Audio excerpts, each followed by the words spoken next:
Trixie, Trixie, Trixie. Come here, girl. Trixie, Trixie. Oh, I don't believe it. Hi, Tommy. Is something wrong? Oh, it's my dog, Trixie. She ran away again, and I can't find her anywhere. What happened? I told her to stay. Then I opened the door to get the mail. She darted out. Does she run away often? Often enough. Sounds like she needs to go to obedience school. You got that right. And the sooner, the better.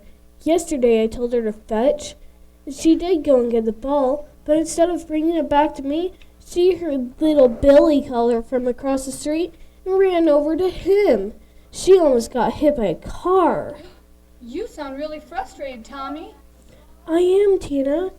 I love Trixie, and I worry about her. I want her to be obedient for her own good. For her own good? Sure, so she'll be safe.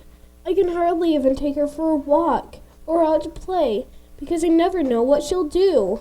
Wow, I bet that's how God feels sometimes. Yeah, but I don't remember any Bible stories about God having a puppy. That's not what I mean. I think God must feel frustrated when we don't follow the rules, even when those rules are for our own good, kind of the way you're feeling now. Maybe. So, what's the answer? Obedience school for people? Well, we already have one. That's sort of what church is. We learn the rules when we read our Bibles and learn stuff like the Ten Commandments. We practice living as Christians all week, and then we come back for more training. Can you give me an example? Okay. Jesus taught that people should be forgiving. Trixie needs plenty of forgiving, that's for sure. Well, Trixie's not the only one. Some days, I have to forgive my little brother about 400 million times. And that's just before breakfast. So, how does the church help you? Does your pastor come to your house and scold your brother? No, of course not. At church, I learn more about patience, kindness, and forgiveness, and being more understanding. We pray about everything, including our problems. You may have something. When we live by God's rules, everything's better. We learn to hear God's voice and not hear other voices that would lead us down the wrong path. It's kind of like when Trixie ran out into the street. Well, maybe. Yeah, and being obedient isn't like a punishment. It's like being best at show. I mean, the best we can be. You know, I'm going to talk to the pastor in case he needs some sermon ideas. This thing has possibilities. This is fine, Tina, but I don't think anyone would want to be compared to a dumb dog. You could be right.